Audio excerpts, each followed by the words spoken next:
Student, second year में mechanical और auto के इस वर्ष के सिलेबस थ्योरी ऑफ मशीन के पहले चैप्टर में आपका स्वागत है। आज इस इंट्रोडक्टरी लेक्चर में हम सिंपल मैकेनिज्म को शुरू करेंगे। देखिए, हम थ्योरी ऑफ मशीन में मैकेनिज्म पढ़ने जा रहे हैं, तो मैकेनिज्म पढ़ने से पहले हमें लिंक क्या होता है, कड़ी क्या होती है, ये जानना आवश्यक है। लिंक मिलकर के जब पेयर बनाते हैं तो काइनेमेटिक पेयर क्या होता है, ये जानना आवश्यक है। काइनेमेटिक पेयर जब मिलकर के काइनेमेटिक चेन बनाते हैं तो उसकी शर्त क्या है, ये जानना आवश्यक है। और एक काइनेमेटिक चेन कब मैकेनिज्म में कन्वर्ट हो जाती है, उसकी क्या शर्त है, यह भी हम पढ़ेंगे। और उसके साथ ही जब हम ये पढ़ेंगे कि मैकेनिज्म काइनेमेटिक चेन के किसी एक लिंक को फिक्स करने से बनता है, तो फिर अलग अलग लिंक्स को फिक्स करने से अलग अलग मैकेनिज्म मिलते हैं जिन्हें इन्वर्जन्स कहते हैं। तो हम शुरू करें लेक्चर को। मशीन, सबसे पहले मशीन की परिभाषा। Machine is a device by means of which available energy can be converted into desired form of useful work। Machine एक ऐसी युक्ति है जिससे उपलब्ध ऊर्जा को उपयोगी कार्य में बदला जा सकता है। It is the assembly of resistant bodies. अब इसकी डेफिनेशन में नई बात आ रही है। It is the assembly of resistant bodies, प्रतिरोधी पिंडों का संयोजन है। और लिंक्स को रेजिस्टेंट बॉडीज भी पुकारा जा रहा है यहाँ पे। whose relative motions are successfully constrained, उनकी आपस की गति को इस प्रकार से कंस्ट्रेंड किया गया है so that available energy can be converted into useful work। अभी हम थोड़ी देर बाद पढ़ेंगे कंस्ट्रेंट क्या होता है, क्योंकि दो चीजों के बीच में जो सापेक्ष गति होती है वो कंस्ट्रेंट होनी चाहिए। इसको हम यूं समझ सकते हैं कि कोई यादृच्छिक तरीके से कोई गति ना करे। एक शाफ्ट के एक होल में एक शाफ्ट गति करता है और आप कोई कॉलर नहीं लगाए तो वो रोटेशनली मोशन भी कर सकता है और रेसिप्रोकेटिंग मोशन भी कर सकता है। इस प्रकार की गति अनकंस्ट्रेंड होती है। तो हमें कंस्ट्रेंट गति की बात करनी है। Machines are used to transmit both motion and force, यानी मशीन की सहायता से गति और बल दोनों पारेषित किए जाते हैं। A machine is a device which receives energy and transform it into useful work। Example, lathe, shaper, scooter and so many examples are there of the machine। Hindi में मशीन एक ऐसी युक्ति है जो किसी भी रूप से उपलब्ध ऊर्जा को प्राप्त करती है तथा उसे किसी विशेष प्रकार के कार्य को करने के लिए उपयोगी बनाती है। अब मशीन की अगर हम लिस्ट बनाएं तो अपने चारों ओर बहुत मशीन पाएंगे। हम ऐसी भी मशीन पाएंगे जिसे हम कंप्यूटर भी कहते हैं, पर क्या वो मैकेनिकल मशीन है? अब सोचेगा। और भी हम कई ऐसी मशीन पाएंगे, हम रोबोट को मशीन कहते हैं, पर आजकल तो कुछ रोबोट ऐसे हैं जैसे गूगल असिस्टेंट, जैसे आपकी ऑनलाइन मार्केटिंग के समय आपको हेल्प करने वाले रोबोट जो फिजिकली की शक्ल सूरत से भी नहीं है। तो मशीन की परिभाषा में क्या वो आते हैं, हमको जानना चाहिए। प्रतिरोधी पिंड, मशीन की परिभाषा में एक शब्द आया था रेजिस्टेंट बॉडीज। भौतिक शास्त्र फिजिक्स में इसे हम रिजिड बॉडी कहते हैं। एक ऐसा पिंड जिस पर हम बाह्य बल लगाएं, एक्सटर्नल फोर्स हम अप्लाई करें और उसके अंदर कोई स्थायी विरूपण, परमानेंट डिफॉर्मेशन उत्पन्न ना हो, यानी जैसे हम बल हटाएं वो सब अपनी मूल अवस्था में आ जाएं, तो इसे हम प्रतिरोधी पिंड कहेंगे। नेचर में कोई भी कंप्लीट रिजिड बॉडी या रेजिस्टेंट बॉडी नहीं होता है। वे पिंड जिन पर बाह्य बल लगाने से उनके भौतिक आकार में कोई स्थायी परिवर्तन नहीं होता है, उन्हें प्रतिरोधी पिंड कहा जाता है। मशीन के विभिन्न अवयव इन्हीं प्रतिरोधी पिंडों से मिलकर के बनते हैं। कुछ नाम आपको अब ध्यान में आने चाहिए। सिंगल स्लाइडर क्रैंक मैकेनिज्म, याद रखिए पहले लेक्चर में ही, सिंगल स्लाइडर क्रैंक मैकेनिज्म एकल सर्पी क्रैंक यंत्रावली। 4 नाम बहुत अच्छी तरह से अभी याद कर लीजिए, आखिरी चैप्टर तक और पूरी मैकेनिकल में याद रहेंगे।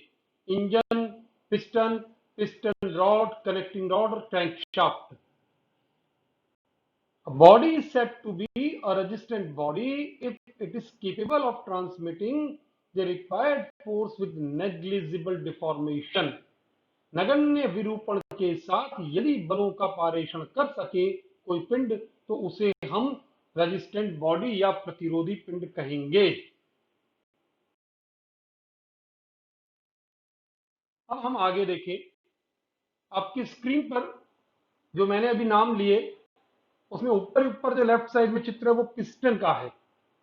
पिस्टन के साथ एक कनेक्टिंग रॉड दिखाई गई है, connecting rod right hand side में और भी दिखाई गई है, और जिसे हम सिंगल स्लाइडर क्रैंक चेन कहते हैं वो भी हमने दिखाई है।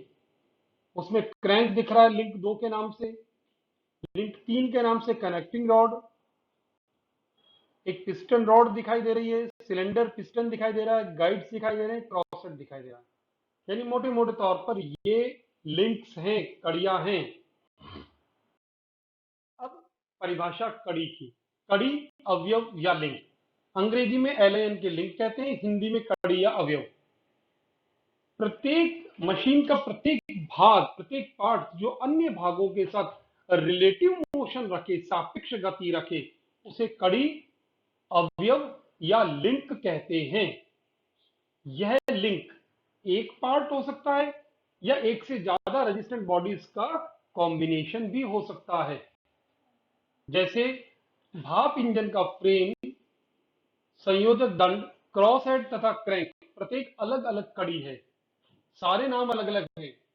The frame of steam engine, connecting rod, cross head, crank. जबकि इसी स्टीम इंजन में piston, piston rod, cross head मिलकर के एक लिंक बनाते हैं। तो लिंक का सिंगल पार्ट होना आवश्यक नहीं है, बहुत सारे पार्ट मिलकर भी एक लिंक बना सकते हैं। A link or element need not to be a rigid body, but it must be a resistant body. A body is said to be a resistant body if it is capable of transmitting forces without negligible deformation. Link या कड़ी के काम, functions. Number 1, गति और बल पारिषित करना, transfer motion and force. Number 2, machine को सपोर्ट करना, to support machine. Number 3, machine के अन्य अवयवों को गाइड करना, to guide other elements of machine. अब प्रश्न उठता है कितने प्रकार के लिंक होते हैं? तो classification link, we have 3 types of link: दृढ़ लिंक, रिजिड लिंक, लचीला लिंक, फ्लेक्सिबल लिंक, तरल link, fluid link. Types of link, rigid link. A rigid link is one which does not undergo any deformation while transmitting motion. Strictly speaking, rigid link does not exist. कोई भी दृढ़ कड़ी नहीं होती है। However, यद्यपि, as a deformation of connecting rod, crank of reciprocating steam engine is not appreciable, they can be considered as rigid link. हम इन्हें rigid link मान सकते हैं। इसकी अलग जाकर के आगे बात करें तो फ्लेक्सिबल लिंक आते हैं, लचीले लिंक जैसे बेल्ट, रोप, चेन, वायर। तो दीज आर फ्लेक्सिबल लिंक्स। तो flexible link is one which is partly deformed in manner not to affect the transmission of motion. इनमें डिफॉर्मेशन तो होता है लेकिन ये गति के पारेषण को प्रभावित नहीं करता है। और तीसरे तरह के होते हैं फ्लूइड लिंक। आप डेंटिस्ट की चेयर पर जाते हैं, आप हाइड्रोलिक प्रेस को जानते हैं, अब हाइड्रोलिक जैक, हाइड्रोलिक ब्रेक, इसमें ऑयल होता है। A fluid link is one which is formed by having a fluid, तरल, in a receptacle and the motion is transmitted through the fluid by pressure or compression. संपीड़न और दबाव से गति पारिषित होती है, जो कि उदाहरण के लिए हाइड्रोलिक प्रेस, जैक और ब्रेक्स में। हिंदी में अब ये स्लाइड है आपके सामने। दृढ़ कड़ी वो लिंक जिनमें गति पारिषण में कोई भी विरूपण नहीं आता है, डिफॉर्मेशन नहीं आता है, ये दृढ़ लिंक कहलाते हैं। उदाहरण के लिए संयोजक दंड, क्रैंक। वास्तव में कोई भी कड़ी पूर्ण रूप से दृढ़ कड़ी नहीं होती है। लचीली कड़ी, फ्लेक्सिबल, गति पारेषण के समय जो कड़ी थोड़ा बहुत विरूपण दर्शाती है परंतु उसका गति पारेषण पर कोई प्रभाव नहीं पड़ता है, उसे लचीली कड़ी कहते हैं, फ्लेक्सिबल लिंक कहते हैं। जैसे पट्टा, बेल्ट, स्प्रिंग, चेन। तरल कड़ी, जब किसी तरल को गति पारेषण के लिए उपयोग में लाया जाता है तब तरल कड़ी बनती है और वह संपीड़न और दाब के कारण गति पारेषित करती है। उदाहरण के लिए hydraulic press, hydraulic jack, hydraulic brake. अब हम विभिन्न प्रकार की गतियां पढ़े। हमने पहले डिस्कस करा गतियां जो लिंक्स में होती हैं वो निरुद्ध गति होनी चाहिए, कंस्ट्रेंट मोशन होनी चाहिए, यादृच्छिक नहीं होनी चाहिए। जब कई कड़ियां अवयव इस प्रकार से संबंधित हो कि किसी भी दिशा या किसी भी रूप में गति करने के लिए स्वतंत्र ना हो, ऐसी गति निरुद्ध गति कहलाती है। अगर एक पेंसिल हवा में हो तो वो तीनों अक्षों के सापेक्ष घूम सकती है, वो तीनों अक्षों की तरफ ट्रांसलेटरी मोशन भी कर सकती है। ये उसकी डिग्री ऑफ फ्रीडम है। आगे पढ़ेंगे स्वतंत्रता की कोटियां।